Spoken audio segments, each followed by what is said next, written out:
Earnhardt Jr. is today's winner. Chevy congratulates Dale and the number 8 Monte Carlo on a big win. And we'll tell you the only thing that comes close to Monte Carlo's reputation on the track is its reputation on the street. Monte Carlo, more champions depend on Chevy.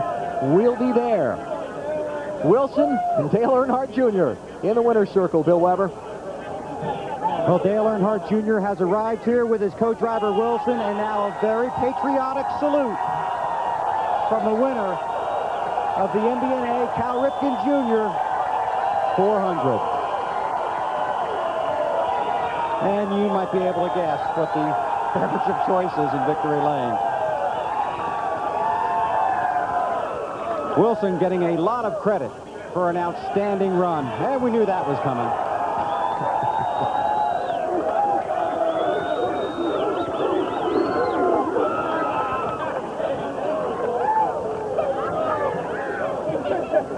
And he's over there obviously celebrating with his teammates and will make his way back here to the driver's side of the car.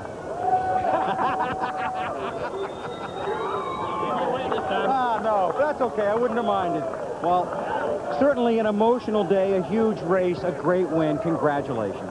Yeah, we had a good car yesterday, and everybody was telling me that we had a good car, and I just didn't know, and the car was flying around an awful lot, but it was good when it counted, and that was those last few laps. We were able to get by those guys and move on, and it feels good to be back in the race car, and I'm glad I could be the guy to win the race so I could carry the American flag around there, and that made me feel good.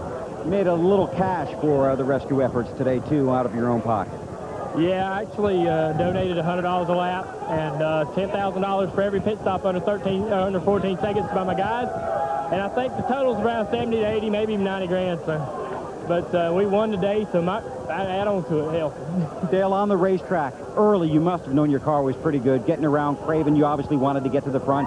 Went to the front several times right after restarts. Yeah, the car was good, and I knew, it's so hard to pass here after 10 or 15 laps, and I knew if I was going to get by anybody, I had to do it soon. So I tried to attack early on restarts and stuff like that. But I want to say what's up to Collar Creek, Williams Road, and D-Neal, and Hovis, and all my buddies back home. Had to be cold. It might be late, but I'll be there. Did you see Rudd go around? I didn't. I kind of started sliding a little bit, but that's a shame because I knew as long he was sitting there sliding, I know he was upset, and but that's we won the race, and so I'm pretty happy about that. But hate to see him lose it like that. I mean, he had a good car, and I wanted to race him to win if I could.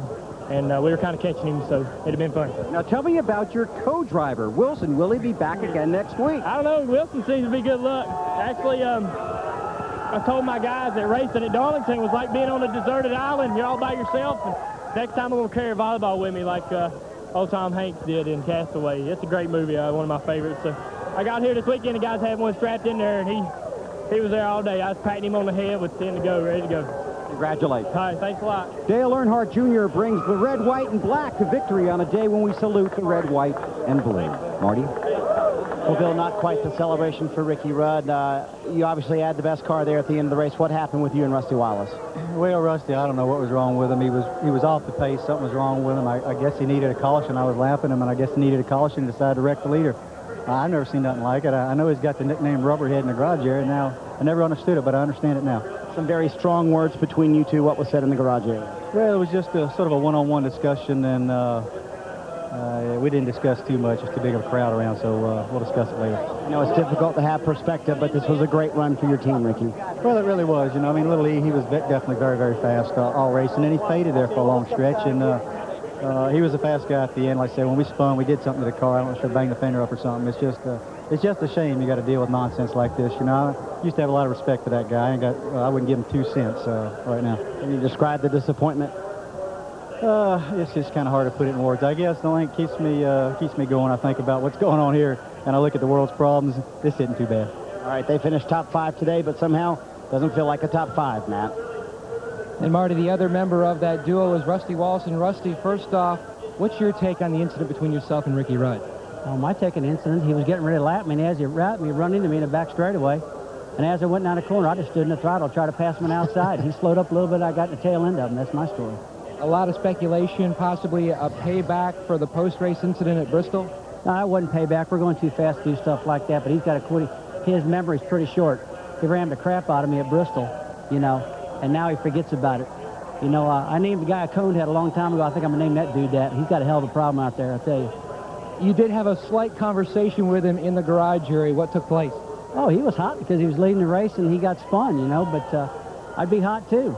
But he's got to watch the way he drives. He's a good driver, and I respect him. I didn't respect him at Bristol, and I didn't respect him when he got ready to lap me. He ran into me. So, you know, but I tell you what, I was going to go for it, try to hold my lap back. I didn't run in the back of him to spin him out on purpose, to tell you that, but I was going to give him hell. That's Rusty Wallace, Dave, and it always seems like we leave the Monster Mile after it's reared its ugly head with somebody. And it's a little less tense down here right now, but that could be because Dale Jarrett hasn't had a chance to chat with Tony Stewart yet. What would you like to say to Tony when you do? Oh, we'll work that out one day. You know, that used to be, I consider this just a bad day, but we ran well. And in light of what happened about 2 weeks ago, everything's all right. We're okay. We'll race again next week, and things aren't so bad. So just a kind of different way. Not that I'm less competitive, not that I'm not mad about what happened, but yeah, you got to kind of put things in perspective. And, you know, sure, it hurt us in the points, and I'm a little disappointed in what Tony did there. But, again, we'll race another day. There's a lot of people that can't say they can do their job another day, so we'll be all right. And you can see his perspective. He wears the New York Fire Department cap on his head to try to keep his own perspective. Marty? And with Tony Stewart, what happened with you and DJ, Tony? You know, DJ's one of my good friends, and you know, I don't want to get into him like that. But you know, when I was following him, he was going in the corner and running up to the middle of the track, and then turning down to protect his spot. So, you know, I don't think he realized I got as big a run as I got, and 3 times I slammed on the brakes to keep from running into him. And that's what happens. That's what happens when Goodyear gives us a piece of junk tire like that that makes your race, you know, and be that careless, I guess. So, you know, it wasn't intentional. He's the last guy I would touch, so it's just a shame that it happened because he's a good friend to me, so I hate to do that to him. Someone in your defense, Wally, was saying looked like the hole just kind of closed up before you could do anything about it.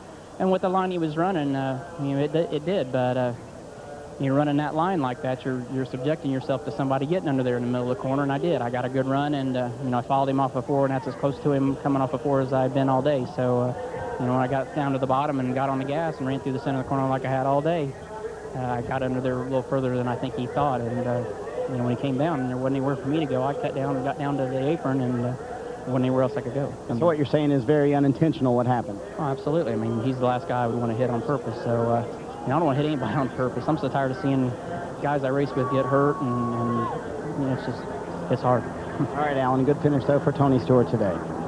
Wound up in 5th. I think Victory Lane's the only place people are smiling back toward that garage right now. Oh, yes.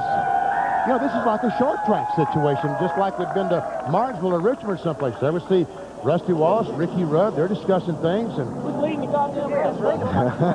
as you can tell, there's a little bit of yelling going on back there. The NASCAR official, he's letting them say their piece, as long as it doesn't get too bad. Until the hands came in. Well, you know, and he's got a tough job there.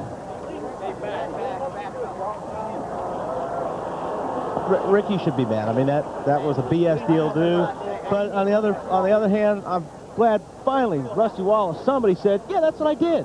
I mean, that's what he did. I mean, he's man enough to say that's what he did. He was hot too. So, best finish of the season for Jerry Nadeau, right behind winner Dale Earnhardt Jr., who gets his 4th career NASCAR Winston Cup victory. Jeff Gordon dodges all of the problems that seem to be happening to him and around him.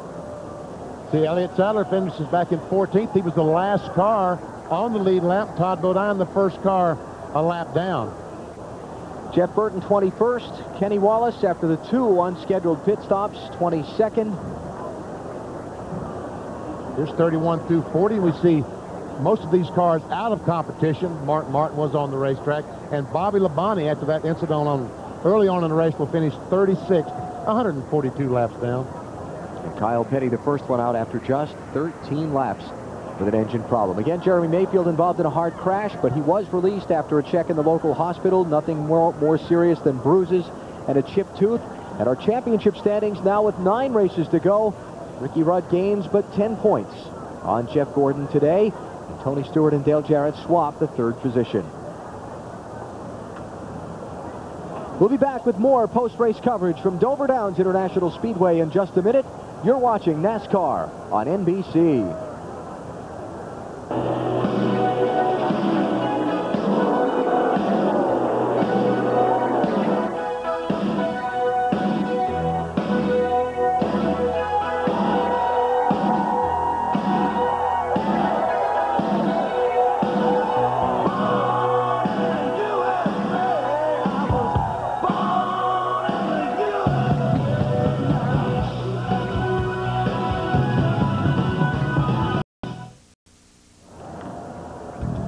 NBC Sports welcomes you back to Dover Downs in Dover, Delaware for our post-race special presentation, the 2001 Race to the Championship for the NASCAR Winston Cup Series. And once again, welcome back to Dover. And we had these great plans for this outstanding post-race show. We're just going to have to shorten it up a little bit, get to some of our roundtable a little later on. But first, let's continue with our post-race interviews and hear from the man that came home second today. And Bill, earlier today, Betty talked about miracles of cars spinning and not hitting the walls here. What about a guy starting 41st and ending up second? Jerry, how'd you guys do it? I tell you, we had a good car. We knew about it in happy hour. I hate we didn't have a great qualifying run this weekend. We had to start dead last, well, close to dead last.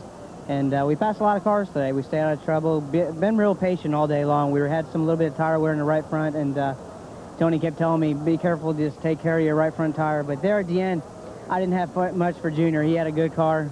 I made a run on him there the last restart. I got in the back of him, but he was too strong. I'm just glad for UAW Delphi, all the guys on the team, everybody back home at the shop, Hendrick. It was a good run for us. And after an average finish of 8th here at the track, a second is great for Jerry Nadeau. Matt?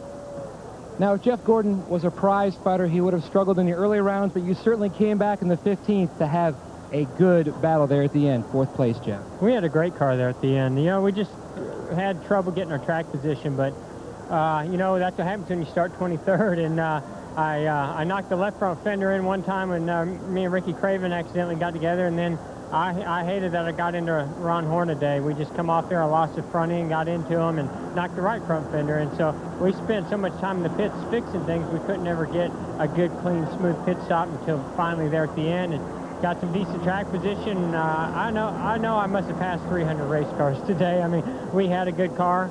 But once you got in the top 5, it was pretty competitive, so we're pretty happy to come home 4th.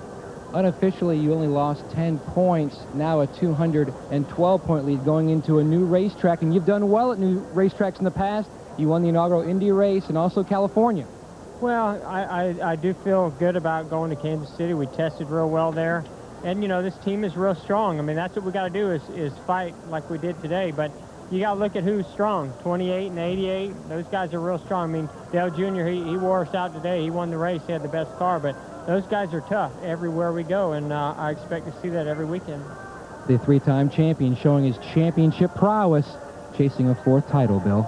Absolutely, Matt, and when the season is over, we'll have to look back and see how important this day was for Jeff Gordon and how great the accomplishment was that he came home 4th. When we come back, we'll be joined on tape by Jeff Burton, Dale Jarrett, Michael Waltrip, Bobby Labonte, and Ray Evernham, and discuss the issues of the last 11 days and how it's impacted on these people and their sports.